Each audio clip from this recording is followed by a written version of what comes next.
Hi friends, வணக்கம். Welcome to trending சமையல். இன்னைக்கு வீடியோக்குள்ள போகிறதுக்கு முன்னாடி நம்ம சேனலை இப்போ தான் நீங்கள் ஃபஸ்ட் டைம் பார்க்குறீங்கன்னா சேனலை மறக்காமல் சப்ஸ்கிரைப் பண்ணி வச்சுக்கோங்க. கூட இருக்கிற பெல் ஐக்கானையும் ப்ரெஸ் பண்ணிக்கோங்க.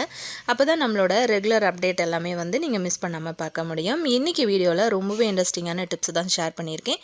வீடியோ வந்து ஸ்கிப் பண்ணாமல் பாருங்கள். இப்போ வாங்க வீடியோக்குள்ளே போகலாம். இப்போ நம்ம ஃபஸ்ட்டு டிப் என்னென்னு பார்க்கலாம். பெரும்பாலும் பார்த்திங்க அப்படின்னா முஸ்லீம் வீடுகளில் வந்து பிரியாணிக்கு தால்ச்சா அப்படின்னு ஒரு ரெசிபி வந்து ரொம்பவே ஃபேமஸாக செய்வாங்க. ஸோ அந்த ரெசிபியை தான் இன்றைக்கி நான் உங்ககிட்ட ஷேர் பண்ணிக்க போகிறேன். இது வந்து காய்கறிகள் சேர்த்து மட்டும் செய்கிறது.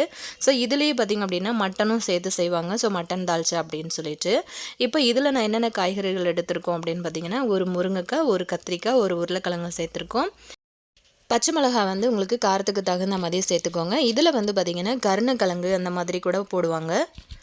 ஸோ கருணக்கிழங்கு இருந்துச்சு அப்படின்னா நீங்கள் வந்து கருணக்கிழங்கு கூட சேர்த்துக்கலாம். கொஞ்சமாக கொத்தமல்லி இலை, கொஞ்சமாக புதினா இலை சேர்த்துருக்கோம். இது கூட வந்து பார்த்திங்கன்னா நம்மளோட காரத்துக்கு தகுந்த மாதிரி உங்களுக்கு எந்த அளவுக்கு தேவைப்படுதோ அந்த அளவுக்கு வந்து மிளகாத்தூள் வந்து சேர்த்துக்கோங்க, தனி மிளகாத்தூள். ஸோ அதையெல்லாம் சேர்த்ததுக்கப்புறமா கொஞ்சமாக வந்து தனியாத்தூள் ஒரு அரை ஸ்பூன் அளவுக்கு சேர்த்துக்கோங்க. இது கூட வந்து ஒரு 1லேருந்து 1.5 ஸ்பூன் அளவுக்கு இஞ்சி பூண்டு பேஸ்ட் வந்து சேர்த்துக்கோங்க. அது கூடவே கொஞ்சமாக மஞ்சத்தூளும் வந்து சேர்த்துட்டு நம்ம இந்த காய்கறிகளை வந்து வேக வைக்கிறதுக்கான அளவுக்கு தண்ணி வந்து சேர்த்துக்கலாம். தண்ணி வந்து நம்ம ஃபஸ்ட்டு கொஞ்சமாக சேர்த்து நம்ம வேக வைக்க போகிறோம். இப்போ உப்பு எல்லாமே வந்து சேர்த்ததுக்கப்புறமா தேவையான அளவுக்கு தண்ணி வந்து சேர்த்துக்கோங்க. தண்ணி சேர்த்ததுக்கப்புறமா நல்லா கலந்து கொடுத்துட்டு இதை நம்ம இப்போ அடுப்பில் வச்சிடலாம். இந்த காய்கறிகள் வந்து வேகிற டைமில் வந்து பார்த்திங்கன்னா ஒரு 200 கிராம் அளவுக்கு கடலைப்பருப்பு, அதுக்கப்புறம் ஒரு 2 ஸ்பூன் அளவுக்கு துவரம் பருப்பு, இது ரெண்டுத்தையுமே சேர்த்து ஒரு 10 நிமிஷம் ஊற வச்சதுக்கப்புறமா ஒரு குக்கரில் சேர்த்து அதையும் நல்லா வேக வச்சு நம்ம எடுத்துக்கலாம். இப்போ தேவையான அளவுக்கு புளி வந்து கரைச்சி எடுத்து வச்சுருக்கோம். அதாவது ஒரு எலுமிச்சம்பழம் அளவுக்கு புளி எடுத்திருக்கோம். இப்போ ஒரு மிக்ஸி ஜாரில் ஒரு 4 கிராம்பு, ஒரு 2-3 துண்டு பட்டை எடுத்துக்கோங்க. அதுக்கப்புறம் ஒரு அரை மூடி அளவுக்கு தேங்காய் எடுத்துக்கோங்க. அதை ஒரு நல்ல நைஸான பேஸ்ட்டாக நம்ம அரைச்சி எடுத்துக்கலாம். இது பார்த்திங்கன்னா பருப்பு வந்து ரெடி ஆகிடுச்சு. இந்த மாதிரி ஒன்றும் பாதியமாக பருப்பை வந்து நல்லா மசிச்சு விட்டுருங்க. இப்போ காய்கறிகளை வந்து வேறு ஒரு கடாய்க்கு நான் மாற்றிருக்கேன். ஸோ காய்கறி நல்லா கொதிச்சிட்ருக்கு இல்லையா, இந்த டைமில் நம்ம கடைஞ்சி எடுத்து வச்சுருக்கிற பருப்பை வந்து ஃபஸ்ட்டு சேர்த்துக்கலாம். இது கூட வந்து நம்ம எடுத்து வச்சுருக்கிற புளி கரைசலை சேர்த்துட்டு அதுக்கப்புறம் தேங்காய், பட்டை எல்லாம் சேர்த்து நம்ம அரைச்ச பேஸ்ட்டையும் வந்து சேர்த்துக்கோங்க. இப்போ ஒரு ஸ்பூன் அளவுக்கு, அதாவது சின்னதாக ஒரு குழி கரண்டியில் ஒரு கரண்டி அளவுக்கு வந்து எண்ணெய் சேர்த்துக்கோங்க. நார்மலாக நம்ம தாளிக்கிறோம் இல்லையா, அந்த எண்ணெய் சேர்த்துட்டு நல்லா கலந்து கொடுத்துருங்க. இந்த டைமில் வந்து உப்பு, காரம் எல்லாமே வந்து சரியாக இருக்கா அப்படிங்கிறத செக் பண்ணிக்கோங்க. இப்போ இது வந்து நல்லா கொதித்து வரட்டும். இந்த மாதிரி நல்லா ஃப்ரெஷ்ஷான கொத்தமல்லி இலைகளை வந்து ஒரு கைப்பிடி அளவுக்கு வந்து தூவி விட்டுருங்க. அவ்வளோதான், நம்மளோட ரொம்ப ரொம்ப சூப்பரான ஒரு பிரியாணி இல்லை குஷ்கா இந்த மாதிரி எதோட வேணும்னாலும் வச்சு சாப்பிட்ற மாதிரி செம்ம சூப்பரான ஒரு தால்ச்சா ரெசிபி ரெடி பண்ணிட்டோம். ட்ரை பண்ணி பாருங்கள். இப்போ நம்ம அடுத்த டிப் என்னென்னு பார்க்கலாம். பொதுவாகவே பார்த்திங்க அப்படின்னா வெங்காயம் கட் பண்ணணும் அப்படின்னாலே நிறைய பேர் சோம்பேறித்தனம் படுவோம். ஏன் அப்படின்னா கண் வந்து எரிஞ்சிட்டே இருக்கும், தண்ணி ஊற்றிட்டே இருக்கும் இல்லையா கண்ணுலேருந்து. ஸோ அதுக்காக நம்ம ரொம்ப ரொம்ப ஈஸியாக வந்து வெங்காயம் எப்படி கட் பண்ணுறதுன்னு பார்க்கலாம். இந்த மாதிரி வெங்காயத்தை தோல் உரித்து 2 பீஸாக வந்து கட் பண்ணி எடுத்து வச்சுருக்கேன். இப்போ வந்து நம்ம அந்த கேரட் துருவுற தட்டு இந்த மாதிரி இருந்ததுன்னா எடுத்துக்கோங்க. அதில் வந்து நம்ம உருளைக்கிழங்கு இதெல்லாம் வந்து சீவோம்ல, அந்த பக்கமாக திருப்பி வச்சுக்கிட்டு வெங்காயத்தை வந்து இந்த மாதிரி தேய்ச்சி கொடுத்துருங்க. இந்த மாதிரி நம்ம செஞ்சோம் அப்படின்னா நமக்கு கண் எரிச்சலும் இருக்காது. நம்ம கஷ்டப்படாமல் வந்து எவ்வளோ வெங்காயம் வேணும்னாலும் இந்த மாதிரி நல்ல மெல்லிஸாக நம்ம வந்து கட் பண்ணி எடுத்துக்கலாம். வீட்டில் வந்து ஒரு ஃபங்க்ஷன் அந்த மாதிரி டைமில் வந்து கொஞ்சம் அதிகமாக நம்ம சாப்பாடெலாம் செய்கிறோம் அப்படின்னா ரொம்ப ரொம்ப ஈஸியாக வெங்காயம் வந்து நம்ம இந்த மாதிரி வந்து கட் பண்ணி எடுத்துக்கலாம். நான் வந்து பார்த்திங்கன்னா கிட்டத்தட்ட ஒரு 2.5 கிலோ வெங்காயம் வரைக்கும் கட் பண்ணேன். ஸோ கண்டிப்பாக ட்ரை பண்ணி பாருங்கள்.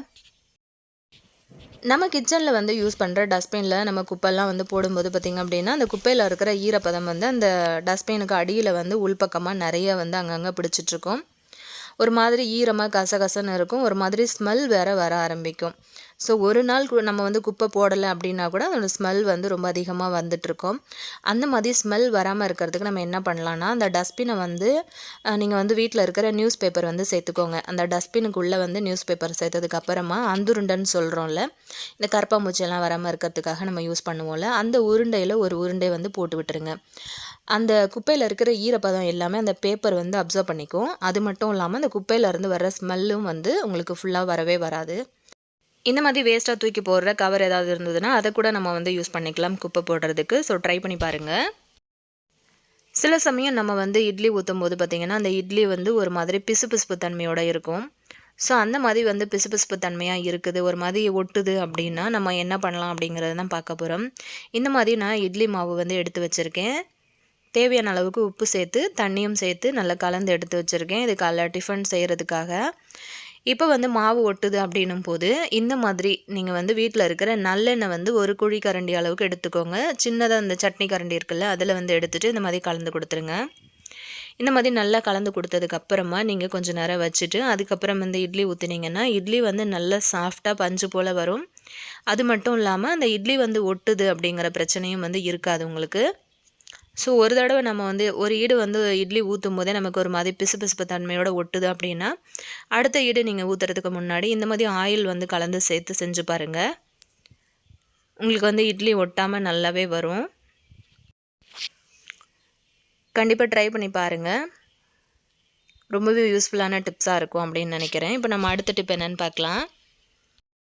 புட்டுக்கெலாம் நம்ம வந்து மாவு பிசையும் போது தண்ணி அதிகமாகிடுச்சு அப்படின்னா நமக்கு வந்து பிசைகிறதுக்கு, அதாவது இந்த குட்டி குட்டியாக வந்து பிசைகிறதுக்கு வராது. ஸோ பெரிய பெரிய கட்டிகளாக ஆகிடும். அப்படி ஆயிடுச்சு அப்படின்னா நம்ம பயப்படாமல் இந்த மாதிரி வந்து வீட்டில் இருக்கிற டம்ளர் எடுத்துக்கோங்க.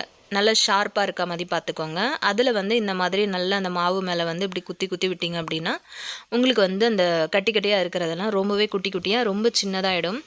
அதுவும் இல்லாமல் பிகினர்ஸ் வந்து அளவு தெரியாமல் தண்ணியை வந்து அதிகமாக ஊற்றிடுவாங்க. ஸோ அவங்களுக்கெல்லாம் இது ரொம்பவே யூஸ்ஃபுல்லாக இருக்கும் அப்படின்னு நினைக்கிறேன். ஒரு சிலர் வந்து புட்டுக்கு மாவு பிசைஞ்சிட்டு மிக்ஸி ஜாரில் சேர்த்து ஒரு பல்ஸ் பண்ணி எடுப்பீங்க. ஸோ அந்த மாதிரியும் பண்ணுறதா இருந்தால் பண்ணலாம்.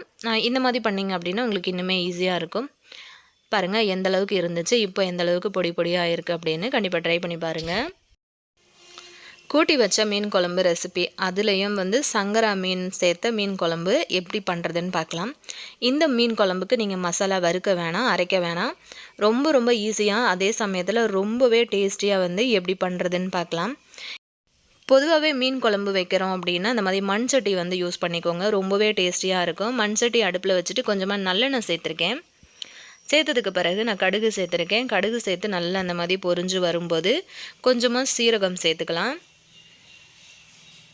இப்போ இது கூட ஒரு அரை ஸ்பூன் அளவுக்கு வெந்தயம் சேர்த்துக்கோங்க. மீன் குழம்புக்கு எப்போவுமே வெந்தயம் வந்து தூக்கலாக இருக்கணும், அப்போ தான் நல்லா வாசமாக இருக்கும். இப்போ ஒரு 2 பச்சை மிளகா, ஒரு 7-8 பல் பூண்டு வந்து சேர்த்துக்கோங்க.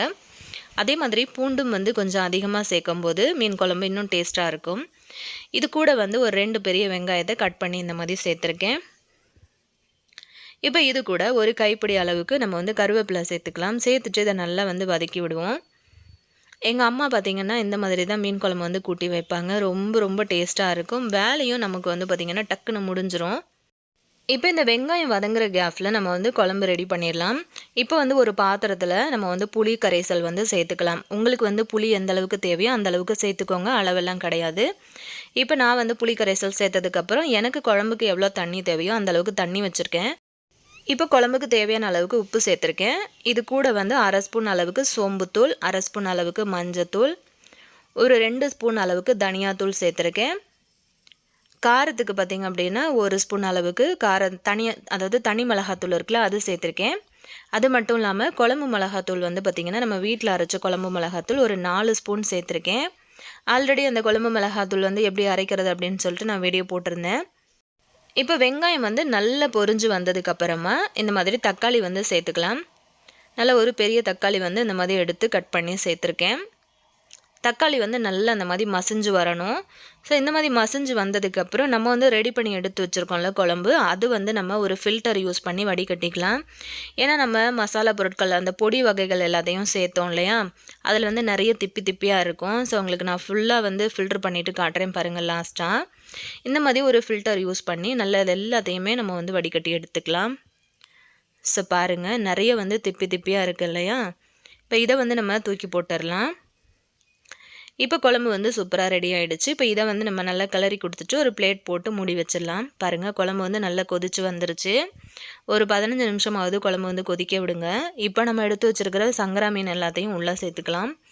இந்த மாதிரி ஒரு மெத்தடில் நீங்கள் சங்கரா மீன் குழம்பு வச்சு சாப்பிட்டு பாருங்கள், கண்டிப்பாக உங்களுக்கு ரொம்பவே பிடிக்கும். குழம்பு வந்து அதாவது மீன் சேர்த்ததுக்கப்புறம் மூடி போட்டு மூடி வச்சிடலாம். ஒரு 10 நிமிஷம் வந்து சிம்மில் வச்சு கொதிக்க விடுங்க. அதுக்கு நடுவில் வந்து கரண்டி போட்டு கிண்டாதீங்க, ஏன்னா மீன் வந்து உடஞ்சி போயிடும். சங்கரா மீன் அப்படிங்கிறதுனால இன்னும் சீக்கிரம் உடஞ்சி போயிடும். குழம்பு வந்து நல்லா இந்த அளவுக்கு வந்து சுண்டி வந்ததுக்கப்புறமா நான் தேவையான அளவுக்கு கொத்தமல்லி இலை வந்து சேர்த்துருக்கேன். அவ்வளோதான், ரொம்ப டேஸ்ட்டான கூட்டி வச்ச சங்கரா மீன் குழம்பு ரெசிபி ரொம்ப சூப்பராக நம்ம ரெடி பண்ணிட்டோம். கண்டிப்பாக நீங்களும் ட்ரை பண்ணி பாருங்கள், ரொம்பவே உங்களுக்கு பிடிக்கும். நெக்ஸ்ட்டு இதே மாதிரி இன்னொரு நல்ல பதிவில் நான் உங்களை மீட் பண்ணுறேன் ஃப்ரெண்ட்ஸ். தேங்க்யூ.